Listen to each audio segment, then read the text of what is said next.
Welcome to film media. आज आपसे share करेंगे ऑपरेशन सिंदूर का आज दूसरा दिन है और इस दूसरे दिन की तैयारी में डिफेंस मिनिस्टर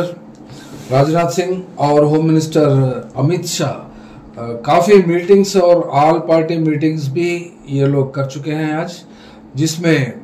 वीडियो कॉन्फ्रेंस में जो पाकिस्तान से बॉर्डर शेयर करते हैं उन चीफ मिनिस्टर और वहाँ के चीफ सेक्रेटरीज और पुलिस ऑफिशियल्स को से भी खिताब किया और उसमें जो एंटी नेशनल एजेंडा को कैंपेन करते हैं सोशल मीडिया और मीडिया प्लेटफॉर्म्स पे, वो लोग के ऊपर कड़ी नज़र रखा जाए और ऐसे चीज़ों को अलाउ नहीं करना चाहिए, ऐसी बात उन्होंने कही। और दूसरे तरफ ऑल पार्टी मीट में राहुल गांधी और मल्लिकार्जुन खड़गे भी शामिल हुए हैं और कहा है कि अपना support completely government of India को जो मोदी सरकार चलाते हैं इस ऑपरेशन सिंदूर के तहत पाकिस्तान में जो टेररिज्म से जो इंडिया को नुकसान होता है उसको क्रश करने की बात कही है, ऐसी बात आई है। और तीसरी तरफ ऑपरेशन कगार ये तो चलता है, ऑपरेशन कगार के मामलात में एपी और ओडिशा बॉर्डर में दो सीनियर माओइस्ट पार्टी के लीडर्स एनकाउंटर में खत्म हो गए हैं, जिनके ऊपर 20 लाख रुपए का रिवार्ड था, जिनका नाम है काकुरी पंडन्ना अलियास जगन। ये 20 लाख रुपए रिवार्ड कैरी करते हैं और दूसरे तरफ रमेश का नाम है और ये जगन जोनल कमेटी के मेंबर है। इनके ऊपर जो रिवार्ड रखा गया था 20 लाख रुपए और इनके ऊपर रमेश के ऊपर 5 लाख रुपए। ये वहाँ आंध्र प्रदेश और बॉर्डर उड़ीसा के जो 12-15 लोग के साथ वहाँ पर घूम रहे थे, तो फिर सिक्योरिटी फोर्सेस के आमना सामना हुआ, जहाँ फायरिंग ओपन हुई, जिसमें बाकी के लोग एस्केप हुए हैं और ये 2 लोग की मौत हो गई, ऐसा बताया जाता है। यानी विशाखापट्टनम और ईस्ट गोदावरी डिस्ट्रिक्ट का जो नया डिस्ट्रिक्ट हुआ है अल्लूरी सीताराम राजू डिस्ट्रिक्ट, और उसमें की बात है वहाँ। और दूसरे तरफ इधर तेलंगाना और बीजापुर डिस्ट्रिक्ट यानी छत्तीसगढ़ के बॉर्डर में जो लैंड माइन ब्लास्ट हुआ है और उस ब्लास्ट में 3 कमांडोज की मौत भी हो गई है आज। तो मामला इस तरीके से ऑपरेशन कगार और ऑपरेशन सिंदूर भी तो चलता है, दो अपने अपने तरफ इस मामलात को देखने के लिए अमित शाह स्पेशल मीटिंग्स और दूसरे तरफ राजनाथ सिंह भी जो 3 सर्विसेज है इंडिया के, नेवी और मिलिट्री और दूसरा एयरफोर्स के, वो लोग से भी मुलाकात की और प्रिपेयर्डनेस के ऊपर भी ये अपना इंडिया का प्रिपेयर्डनेस के ऊपर रिव्यू किया है और कहाँ तक तैयार है और किस तरीके के मामलात हो सकते हैं। और दूसरी तरफ इंडियन मिनिस्ट्री डिफेंस मिनिस्ट्री और डिफेंस ऑफिशियल का भी कहना यह है कि पाकिस्तान की जो 15 सिटीज के ऊपर यानी पाकिस्तान सॉइल से इंडिया के 15 से ज्यादा सिटीज के ऊपर हमला करने की जो कोशिश को नाकामी मिली है और नाकाम कर दिया है, ऐसी बात कही है। तो फिर how far it is correct हम नहीं बता सकते कि ये कहाँ सही है कहाँ गलत है। और कल के वीडियो में भी हमने कहा था, जब जंग होती है तो फिर पहले मारे जाने की बात सच की होती है, सच वहां उसमें पहले मारा जाता है, तो फिर किसकी बात सच होती है, कहाँ सच होती है और कैसे सच होती है, इसके बारे में तो नहीं बोल सकते। लेकिन कल से लेकर आज तक लगातार जो वीडियोस और इंफॉर्मेशन जो सोशल मीडिया और मीडिया में आ रहे हैं, राजनाथ सिंह ने आज ऑल पार्टी मीटिंग में कहा है कि 100 लोग से ज्यादा यानी 100 टेररिस्टों से ज्यादा को मार गिराया है वहां पर पाकिस्तान के जो टेरर कैंप्स के ऊपर जो हमला किया था इंडिया। और इसमें ज्यादा से ज्यादा लोग की भी खबर आती है, लेकिन कहाँ तक सच है। लेकिन कल के वीडियो में हमने बताया था 26 लोग को कंफर्म किया था, लेकिन आज पाकिस्तान के मिलिट्री वो लोग का कहना ये है कि 31 सिविलियंस, यानी पाकिस्तान की ज़बान में अगर बोलते हैं तो फिर सिविलियन कहा जाता है, इंडियंस की ज़बान में कहा जाता है तो फिर टेररिस्ट कहा जाता है। तो बहरहाल मामला अपने अपने हिसाब से जो जैसा समझते हैं वैसा समझने का हक हर एक को है, हर सिटीजन को है। लेकिन यहाँ पर Amit Shah anti national campaign की बात करते हैं तो फिर मीडिया और सोशल मीडिया के ऊपर जो उनको यानी मोदी सरकार को और होम मिनिस्टर को जो हेट है या फिर जो अपनी मर्जी चलाना चाहते हैं मीडिया हाउसेस के ऊपर और अवाम के ऊपर और सोशल मीडिया प्लेटफॉर्म्स के ऊपर, तो फिर कौन सा हिसाब से किस तरीके से यानी ये लोग के ऊपर रिस्ट्रिक्शंस और सैंक्शंस लगाना चाहते हैं, इसके बारे में तो कोई सीधी सादी जानकारी तो नहीं है। लेकिन स्टेट गवर्नमेंट्स के चीफ मिनिस्टर्स को तो ये अपना एक डायरेक्टिव या फिर अपना एक आदेश तो अपनी ज़बान में या फिर अपने तरीके से यहाँ के चीफ मिनिस्टर्स को समझा दिया है। जो बॉर्डरिंग स्टेट्स होते हैं पाकिस्तान से और दूसरी तरफ नेपाल से भी,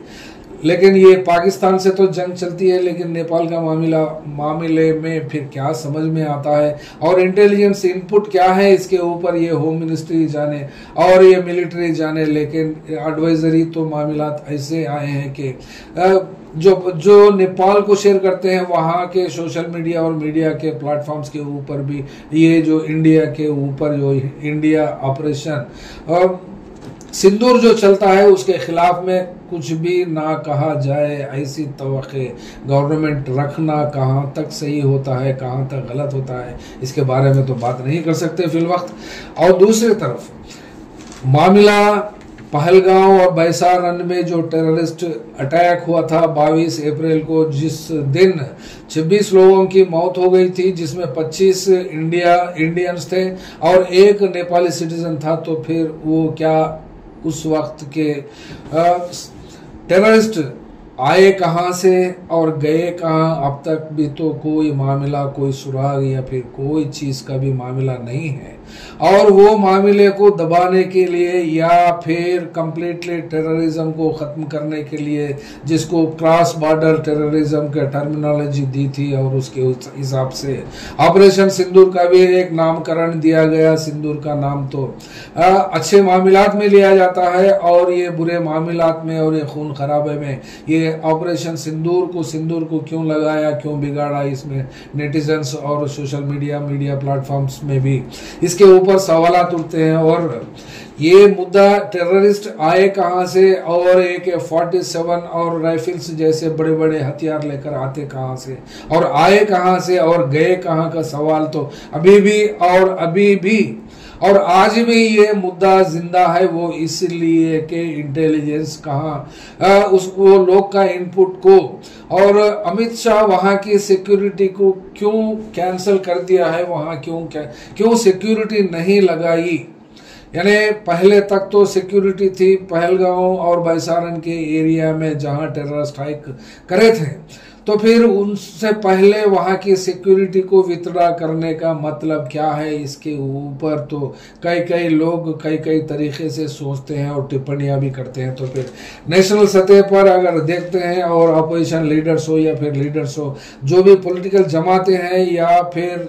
सोशल ऑर्गेनाइजेशन है या फिर पब्लिक ऑर्गेनाइजेशन है, पीपल्स वॉइस है, जितने भी है अपने तरीके से है। लेकिन इसमें खास एक नाम जिनका स्टेटमेंट और जिनका वीडियो वायरल हुआ है और वायरल हो रहा है, तो फिर आप भी इनको देखेंगे, जिनका नाम है शंकराचार्य अभिमुक्तेश्वरानंद सरस्वती। ये वाराणसी के रहते हैं और केदार घाट इनका एड्रेस है और इनका मठ भी है वाराणसी में और रहते हैं उत्तर प्रदेश में, वो भी योगी सरकार। और इनका जो स्टेटमेंट है वाकई इंटरेस्टिंग स्टेटमेंट है, वो इसलिए कि इन्होंने कई सवालात उठाए हैं और इन कई सवालात में भी कुछ जवाब देने की कोशिश करे हैं और इनके सवालात में और इनकी बात में और इनके स्टेटमेंट में काफी समझने को मिलता है। लेकिन कहाँ तक बोलने की अनुमति होती है, अनुमति है मीडिया को और सोशल मीडिया को या फिर आवाम को या फिर लीडर्स को। और इतनी तो छूट डेमोक्रेसी में होना ही चाहिए, लेकिन छूट की बात तो नहीं होती है, क्योंकि आज सुबह के 11 बजे जो मीटिंग की गई थी वीडियो कॉन्फ्रेंस में अमित शाह उसमें कहा है कि जो इंडिया के जो ऑपरेशन सिंदूर के खिलाफ में जो एंटी प्रोपेगेंडा जो अपनी भाषा में समझते हैं या फिर रियलिटी को प्रोपेगेट करते हैं, जो चैनल्स हो, जो फिर अवाम हो, जो लीडर्स हो या पॉलिटिकल पार्टीज हो या इंडिविजुअल्स हो या फिर कोई ऑर्गेनाइजेशन हो,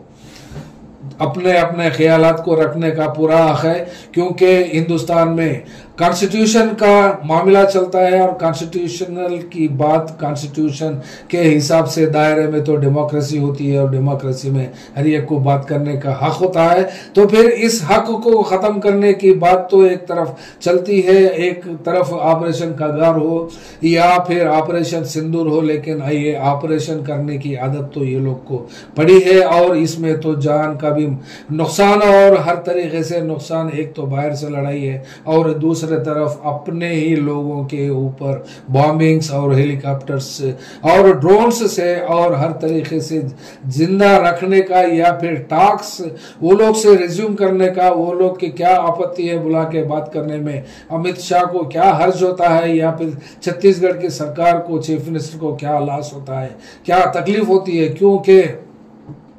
ये लोग को डायलॉग में भरोसा नहीं रखते और डायलॉग से कोई मसले को हल करने में यकीन नहीं रखते। तो फिर अगर जंग ही चाहते हैं तो फिर इंडियन गवर्नमेंट इनसाइड भी जंग करने की बात ऑपरेशन कगार से क्यों करती है? वो इसलिए कि ये ऑपरेशन कगार का एक्टिविटीज जो भी है जिसमें इन्वॉल्व हो के लाखों मिलिट्री और पैरामिलिट्री फोर्सेस और डिस्ट्रिक्ट पुलिस गार्ड्स और civil law and order police के साथ साथ स्पेशल पुलिस भी इसमें मुलविस है, इसमें मुब्तला है। तो फिर ऐसे चीजों को मारने के लिए या फिर मारने के लिए ये कौन सा कोर्ट अनुमति देता है या फिर कौन सा कॉन्स्टिट्यूशन अनुमति देता है ये इनको डायरेक्टली मारने के लिए, डायरेक्टली खत्म करने के लिए, बिफोर एंगेजिंग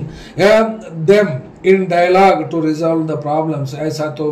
मंशा ये लोग के पास दिखता नहीं है। और दूसरी तरफ बात तो पहलगाम का तो एक बहाना ही है और बहाना ही मिल गया वो इसलिए कि कहीं भी हो और दुनिया के कौन से भी कोने में हो, जंग कभी भी किसी का भी फायदा नहीं किया। अगर फायदा करता है तो फिर अगर इजराइल की बात करना पड़ता है, क्योंकि 50 साल 70 साल से जो मामला चलता है उसी तरीके का रिजल्ट हर जगह मिलना नामुमकिन बात होती है। लेकिन इजराइल का जो एक्सपीरियंस और एक्सपेरिमेंट जो दुनिया में चलता है, तो फिर क्या इंडिया के लोग भी इजरायली मामलात को, इजरायली पॉलिसी को अडॉप्ट करके अगर जीना ही समझते हैं तो फिर यहाँ मसलों का हल के बजाय मसले को हल करने के लिए नए दूसरे मसले साइड इफेक्ट्स में नहीं होना चाहिए, लेकिन यहाँ पर होने के इम्कान तो बहुत है। क्योंकि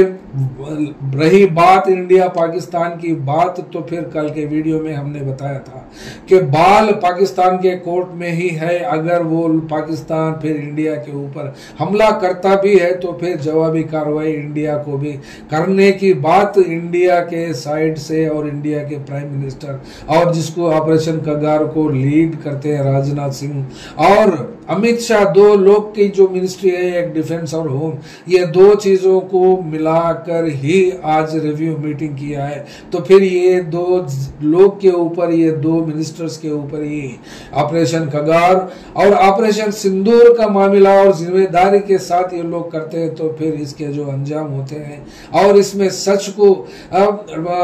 कंप्लीटली खत्म किया गया है और खातिमा करना चाहते हैं, वो इसलिए कि सच को बर्दाश्त करने की ना ही बात हो सकती है और ना ही करना चाहते। वो इसलिए कि टेररिज्म की बात हम नहीं करना चाहते हैं। लेकिन टेररिज्म का मामला पाकिस्तान से जिस वक्त पाकिस्तान और इंडिया अलग अलग एक एक राष्ट्र बना है, उस दिन से लेकर आज तक भी कश्मीर का मसला जिंदा है और जंग के भी वजह पाकिस्तान और जम्मू एंड कश्मीर में होता है। तो फिर आर्टिकल 370 को ऑब्रोगेट करने के बाद में ये सक्सेस किधर चला गया और आने की बात भी यहाँ आती है। यहाँ पर तो आप आर्टिकल 370 को ऑब्रोगेट करने के बाद में थोड़ी बहुत शांति का जो वक्त मिला था तो फिर पहलगाम की तरफ से आया कहां से का सवाल फिर पलटकर वहीं आता है। चाहे कितने भी कैंप्स, टेरर कैंप्स जो अपने आप समझते हैं या फिर पाकिस्तान इसको स्पॉन्सर करता है, ऐसी बात, ऐसा ब्लेम करें भी या फिर सच भी है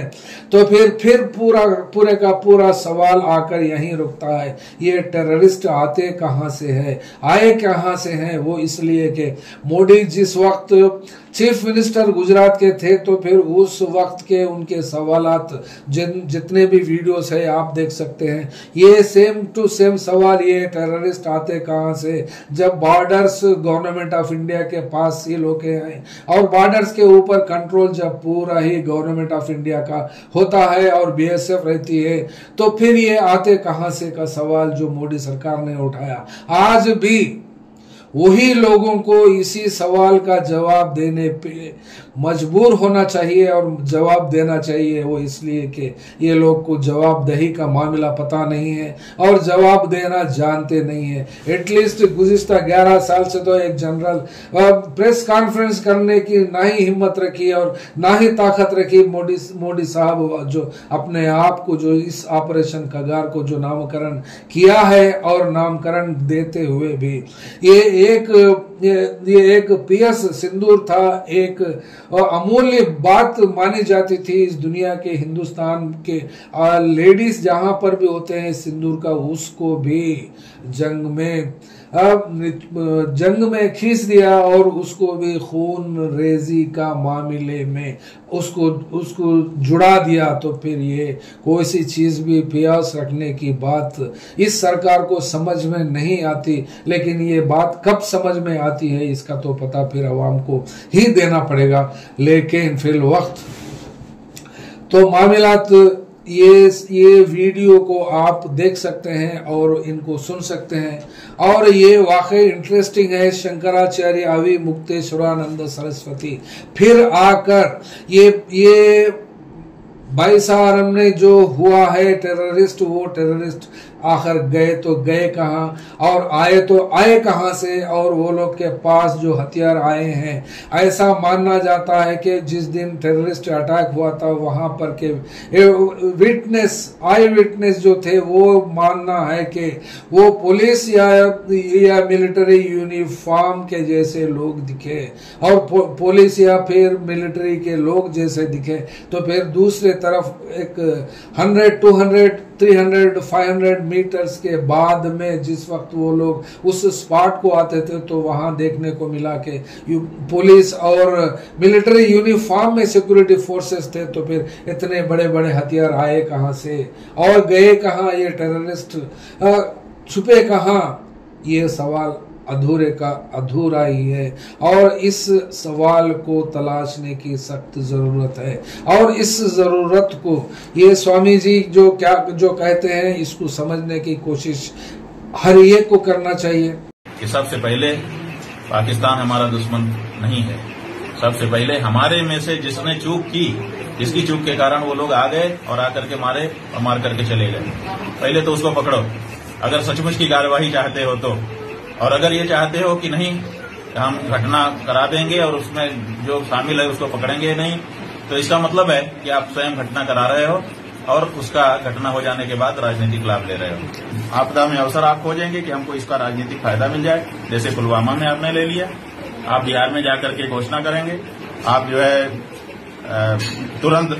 फेसबुक पर चला देंगे कि जात नहीं पूछी, धर्म पूछा, ये पूछा, वो पूछा, उसका राजनीतिक तरीका अपना लेंगे। तो इसका मतलब अलग होता है। इसका मतलब है कि आप या तो घटना करवाने वाले हैं और या तो हो गई है तो उसका लाभ लेने की ज्यादा आपके अंदर इच्छा है। उस घटना से जो कुछ प्रतिक्रिया उत्पन्न होनी चाहिए वो पारदर्शी नहीं। आप भारत के लोगों को मतलब मूर्ख समझ रहे हो, भ्रमजाल में फैला रहे हो। इससे क्या होगा? सबसे पहले हमारा यही कहना है, अभी भी बार बार कहना है कि सबसे पहले जिनके जिम्मेदारी में ये लोग वहां पर पर्यटन करने के लिए गए थे, जिन पे भरोसा करके गए थे, उन सब को, चाहे वो नेता हो चाहे अधिकारी हो, पहले उनको चिन्हित करो और उनको टारगेट करो। पहला फायर उनके ऊपर होना चाहिए। वही है हमारे सबसे बड़े दुश्मन। अगर वहां से पाकिस्तान से कोई आतंकी आ रहा था तो वो वैसे नहीं आ गया। 150, 200, 300 किलोमीटर दूर है वहां से जो सीमा है। इतनी लंबी दूरी असलहा लेकर के, वो भी सामान्य लिलीपुट नहीं है कि अपने मुट्ठी में बांध लिया और चले गए। AK-47 है, असॉल्ट राइफल है, बड़े बड़े हथियार हैं। उन बड़े बड़े हथियारों को लेकर कैसे कोई आ जाता है और कैसे फिर वारदात करके चला भी जाता है? आप ना तो बोल पाए, एक डंडा नहीं मार पाए आप। क्या है आपकी कितनी बड़ी असफलता है और आप बड़ी बड़ी बातें ढींग हाँक रहे हो। धन्यवाद। फेयर मीडिया में आपका स्वागत है। हमारे चैनल को सब्सक्राइब करें और हमारे वीडियो देखें। हर अपडेट के लिए घंटी आइकन चालू करें। हम वास्तविक और निष्पक्ष समाचार और राजनीतिक अपडेट प्रदान करते हैं।